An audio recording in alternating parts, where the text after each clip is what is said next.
Hello. പെട്ടെന്നാണ് അരവിന്ദ് വിളിച്ച് ചായ കുടിക്കാൻ പോവാന്ന്. പിന്നെ ഒന്ന് പെട്ടെന്ന് റെഡിയാകാന്ന് വെച്ചു. ഞാൻ ദാ റെഡിയായിട്ട് ദേ വരുന്നു. ബായ്. അങ്ങനെ ഞാൻ ദാ കുളിച്ച് കുട്ടപ്പനായിട്ടുണ്ട്. ഞാൻ വെയർ ചെയ്തേക്കുന്നത് ബ്ലാക്ക് ഷർട്ടും ബ്ലാക്ക് പാൻറ്റും. എൻ്റെ ഫേവറേറ്റ് കളറാണ് ബ്ലാക്ക്.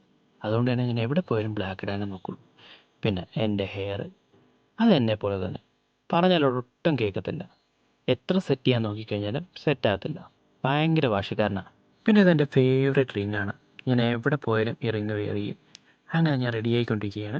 പിന്നെ ഹെയറിൻ്റെ കാര്യം പറയാനുണ്ടല്ലോ, എത്ര നോക്കിയാലും സെറ്റാകത്തില്ല. അതങ്ങനത്തെ ഒരു ഹെയർ. ഫൈനലി ഞാൻ ഹെയറൊക്കെ സെറ്റ് ചെയ്ത് ഈ ലുക്കിലായി. ഇനി അവനെയും കാത്തിരിക്കണം.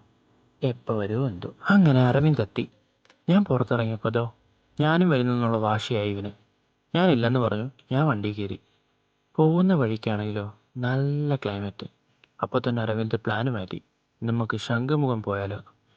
ഓക്കെ ശരിയെന്ന് ഞാനും. അങ്ങനെ ചായ കുടിക്കാൻ ശംഖുമുഖത്ത് പോയാ. അവിടെ ചെന്നപ്പോഴോ ഒടുക്കത്തെ വൈബ്, നല്ല ക്ലൈമറ്റ്. അങ്ങനെ ഞങ്ങൾ കുറച്ച് നേരം അവിടെ തന്നെ ചുറ്റിപ്പറ്റി നിന്ന ശേഷം അരവിന്ദിനൊരു മോഹം, എനിക്ക് വീഡിയോസും ഫോട്ടോസും എടുക്കണമെന്ന്. ശരി, അവനൊന്ന് ഹാപ്പി ആക്കാൻ വേണ്ടി ഞാൻ എന്ത് ചെയ്തു, ഒരു വീഡിയോ അങ്ങ് എടുത്ത് കൊടുത്തു കഴിഞ്ഞാൽ അവന് ഹാപ്പി ആയ ശേഷം ഞങ്ങൾ നേരെ ചായക്കടയിലോട്ട് വിട്ടു. ചായക്കടയിൽ പോയപ്പോൾ നല്ല ചൂട് പഴംപൊരിയും ചായയും. ഒരു ചായ ഞാൻ പറഞ്ഞു, ചായ കുടിച്ചു. നല്ല സ്ട്രോങ് ചായ, കുഴപ്പമില്ല, ഒരു നോർമൽ ടീ. അങ്ങനെ ഞങ്ങൾ നേരെ സൺസെറ്റ് കാണാൻ വേണ്ടി പോയി. അവിടെ കുറച്ച് നേരം സ്പെൻഡ് ചെയ്തു. അത് കഴിഞ്ഞ് വീട്ടിലോട്ട് മടങ്ങുകയാണ്.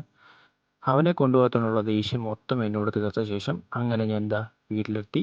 വീട്ടിലെത്തിയ ശേഷം മുടി ഒന്ന് സെറ്റ് ചെയ്ത് നോക്കി, നടക്കുന്നില്ല എന്ന് പോയി ഒന്ന് കുളിക്കാമെന്ന് വെച്ചു. അപ്പോൾ ഇത്രയേ ഉള്ളൂ. Okay, by.